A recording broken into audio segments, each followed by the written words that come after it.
All right, guys, I'm back with another book review, The 2 a.m. Principle by Jon Levy. This is a very interesting book that teaches you about the excitement of adventure. I read this underwater, on a submarine, on deployment, where I could practice none of this shit, okay?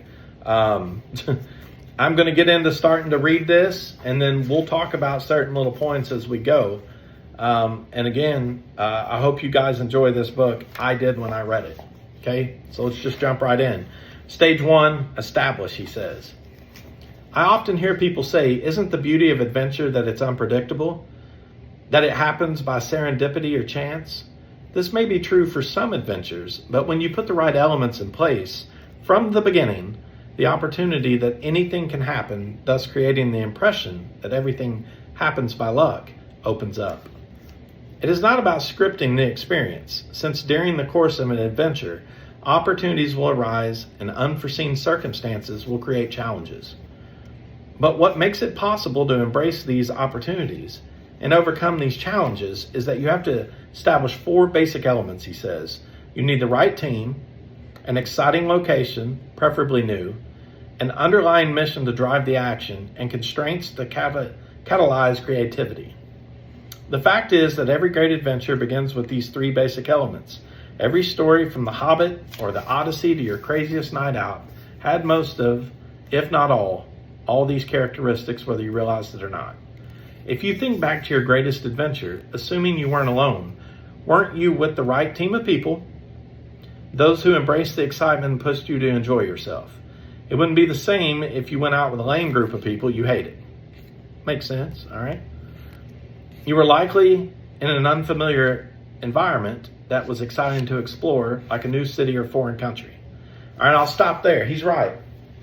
You should surround your people, yourself with people that you find interesting, but people that you also look up to in the respect that you want to be like them, okay?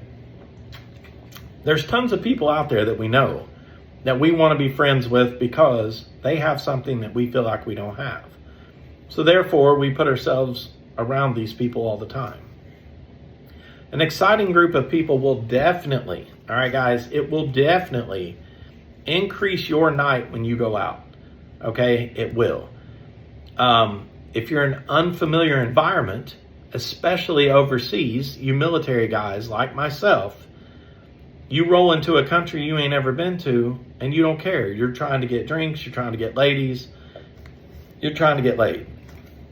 But that same night in a foreign country back home and in a familiar setting with familiar people and everything else, you're not going to have as much fun. So he's right in the sense that when you go out, you want to be with people that are fun and people that push the envelope of excitement, but also go to a new location where you don't know anybody and you don't even know the location, all right?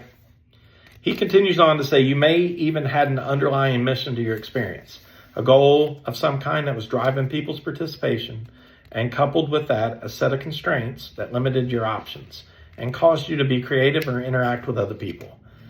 You will notice that these 4 characteristics don't dictate how your adventure will go, okay? They just give you the best chance of turning an ordinary experience into an extraordinary adventure worthy of your time. All right. So he's going to start with team. All right. One of the most important lessons I've ever learned was thanks to a single sentence uttered by a mentor of mine. He said the quality of our lives is defined by the people we surround ourselves with and the conversations we have with them. Okay. Hopefully you guys are surrounding yourselves with all sorts of cool people and you're talking, you're communicating. You're not sitting on your phone. You're not fucking playing video games with them. You're communicating with these people to learn how to have fun and enjoy your time with them, okay? Most of us know that this to some degree. If we spend time with athletes, we tend to get fit. If we spend time with criminals, it is only a matter of time before we break the law ourselves. In 2009, James Fowler and Nicholas Christakis published a book examining the science of how our social networks affect us. They found that everything from obesity to happiness is passed through our networks, okay? The importance of this lesson is that an exceptional life is about curating the people around you. Most people end up with friends based on proximity and coincidence. They went to the same class, worked at the same company, or lived in the same building. These may be lovely and wonderful people, but the true opportunity comes from seeking out people because we admire their character, attitude, and skills. Okay, he's right.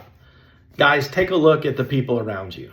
Okay, are these good people? Are these people that are like-minded in the things that you like to do? If they're not, stop being around them. Outside, there's a billion fucking people out there that you can go be around that are fun and exciting and like-minded, okay? Find those people. Go out with those people. He says happiness, sadness, obesity, everything else section. In February of 2010, Dr. Nicholas Christakis took the main stage of TED at a TED Talk and shared a story that made us question the impact of our relationships. Christakis and his research partner, James Fowler, were curious about the highly popularized topic of the obesity epidemic. Their curiosity was specifically in whether obesity really was an epidemic and could spread from person to person, like the common cold. Traditional thinking would have us to believe that people are obese because of personal choice, lack of self-control, or genetic disposition. But Christakis and Fowler raised a weird, wild question. What if we contracted obesity? The fuck? Okay. What if it is something that could be transferred from person to person, they said. Their results were staggering. They discovered that if you have an obese friend, your chances of being obese increase by 45%. More surprisingly, your friends who don't know your obese friend have a 25% increased chance of obesity just because you're friends with him or her. This effect continues to be felt all the way through 3 degrees of separation, basically. This happens for multiple reasons, and understand it in depth, I recommend reading their book, Connected: The Surprising Power of Our Social Networks and How They Shape Our Lives, he says. But a simple example of one of the factors would be going to dinner with an obese friend, okay? When you see your friend order significantly more food than you are accustomed to, overindulging becomes more socially acceptable to you. If this happens often, you'll develop new habits. In turn, when you go eat with other friends, you will pass on these habits to them. Similarly, Fowler and Christakis discovered that everything from happiness and depression to voting, divorce, and smoking can be spread through superhuman organism we call a social network. The implications are significant, not the least of which is that there is scientific evidence that people you surround yourself with will also define the quality of your life, your friends' lives, and so on. So pick your friends carefully, he says. So let's talk about that for a minute, all right? There are people out there, and specifically girls, okay? They go out with an obese friend because it makes them look better, okay? Not really what they're touching on, but they'll have an ugly friend, an obese friend, an awkward friend, a weird-ass friend, and these people go out with these people because it makes them look better. If you're going out in a pair, these people will find people that don't look as good or act as good as they do, so that way they're the shining star of the group, so to speak. Keep that in mind when you're going out, okay? You're going to see this, and you're going to laugh because I'm right with it, but you can use that to your advantage, especially when you're trying to pick up members of that group, okay? He continues on and says, my mentor was right. There's no single characteristic that will affect how enjoyable an experience is more than the people with whom you are experiencing it with. As a result, when I assemble a group to go out, it sometimes feels like I'm casting in a Mission Impossible movie or a bank robbery. I need to make sure that each person is someone I love to spend time with, he says, and that he or she brings unique characteristics to our dynamic team. There are very few absolute rules to group building, but there are some guiding principles I would encourage. Number 1, he says diversity of personalities and skills is essential. It gives you the ability to relate to more people you interact with and access to more locations you'd want to visit. All right, we're going to talk about that. I wholeheartedly encourage you to have every race that you can find in your group of people going out. Every race, all of them. Also, male and female genders in the group that you're going out with. Okay? If you're able to assemble a group of, say, 6 people that are male and female and all different nationalities and races and everything else, you literally open yourself up to, as a group and an individual, into discovering all sorts of amazing things anywhere that you go. Because anywhere that you can go, someone in the group can relate to what's going on around you. And if the rest of the group don't know, then you're there to guide them and tell them, okay? You're never out of place if you're with a diverse group of people, all right? So that's very important, all right? Gender ratios depending on whether you go out and what you want to do, he says. An even mix for social occasions is wonderful. But when exploring nightlife or crashing an event, it's helpful if the ratio leans female or at most has just one more man than the total number of women. Most venues are happier when there are more women, and I often seen groups turned away at clubs because they had too many men in them. When crashing a party, your group will be less intimidating if you have more women than men. 100%. All right. That is 100% true. You can crash anything if your group of women around you is more than the men that you're with. Also, women, if they're part of your group and they're your friends, are huge wingmen. And the best wingmen on the planet are women. So keep that in mind. Limit group size or be willing to split up. Larger groups make transportation and location entry difficult, and they also suffer from more delays for bathroom stops, ATM withdrawals, phone calls, etc. Members should have a positive attitude, no drama, and no fighting. Nothing ruins fun like unnecessary drama. He's right, okay? Like I said, a group no bigger than 6 is what I would recommend as far as that goes. All right. He says it had been a long week and I needed to let loose. I had a plan. 4 people, 2 guys, 2 girls, would go to a random intersection in Manhattan and explore the city. For this, I hand-selected 3 of the most rambunctious people I could think of. These people would be willing to show up uninvited to a party, embarrass themselves publicly, or approach strangers without hesitation. The lineup was Q. That's his nickname. Q's the brains, the type of girl who is always on her toes, always watching the crowd and eager to meet people. Then there's Lulu, the smoldering minx, the kind of woman who brings men to their knees, opens doors, and can handle people of any social status we came in contact with. Then Whiplash, the outrageous extrovert, a male counterpart I could trust to play me up and manage the group whenever I'm not around. And then there was me, the point man. I'd guide the group and set down all the groundwork. All right, so that's a group of 4 this man's got. So the text went out, prepare yourself. We have an adventure tonight. 2,100 hours. Debauchery will ensue. Now, guys, think about that. You're sitting at home, bored as hell, playing your video games, playing with yourself, whatever it is that you're playing with.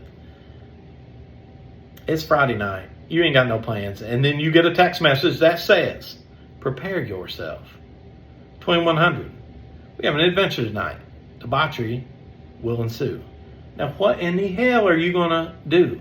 You're going to get up and you're going to probably go on that adventure because that beats sitting at the fucking house on a Friday night, okay? Always look at your adventure that way. If you look at it that way, whether an adventure ensues or not, it's exciting. It is exciting. He says Whiplash and Lulu were in. Unfortunately, Q has plans she couldn't get out of. We were down a girl. I had 2 options. Either review my list of backup team members or make some friends whenever we ended up. The second option sounded like a lot more interesting fun. He says in the sub-caption here, let fate decide. When you can't decide where to go or what to do, or would like to add an element of excitement to your night, toss the metaphorical die. Set a timer, flip a coin, ask strangers, etc. But whatever system you use, take the decision completely out of your hands. I call that taking the human element out of it. Okay, I do that a lot in my life, and I have fun doing it. You need to fully be committed to what the results are unless they are dangerous. You'll find it is an unbeatable way to get out of your routine. It's awesome, actually. I recommend it. So he said, I want to be surprised by where we went that night. Not knowing prevented us from planning, which added a sense of excitement. So when the 3 of us met up and got into a cab, I told the driver to head downtown and east. I set the timer on my phone for 10 minutes, and wherever we were, when it hit 0, we got out. All right, guys, stop there because I've done this. I did this in Panama. Yes, Panama, that's by the Panama Canal. I set a timer for 5 minutes. I got out. I was at a gay bar. I wound up at a gay bar, and I went in, met a whole lot of people that worked there. Didn't know anyone. I'd never been to that country, and yes, I was supposed to be with my friends from the ship. I was not. Oh no. I had wandered around town by myself looking for an adventure, and that's where fate had brought me.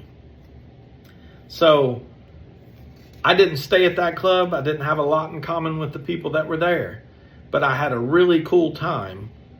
And the one thing that I can remember from that night is, even though that's where my night started, because I set a timer and got out of the cab, I was all the way across on the other side of the city partying, all because I had started there and worked my way over, meeting people throughout the night that got me to my final destination. So you've heard the adage before, it's not about where you start, it's where you finish. That is 100% true with this.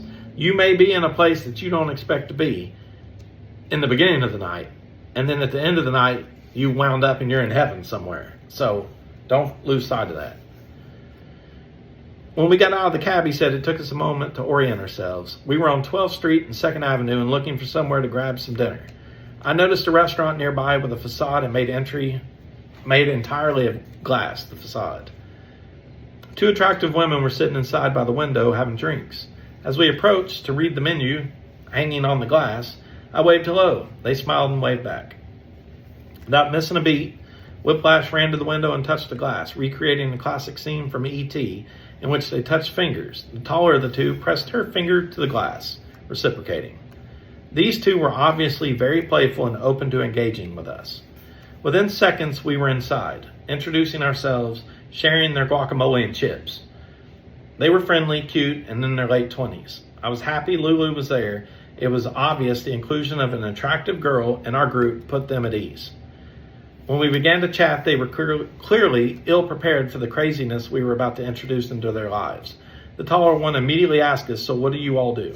Okay, so I'm going to stop right there, and we're going to dive more back into this story on the next video.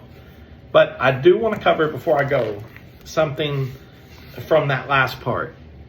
This man literally identified 2 women sitting alone, eating guacamole and chips, and decided he wanted to add these 2 to his group. He was down a woman.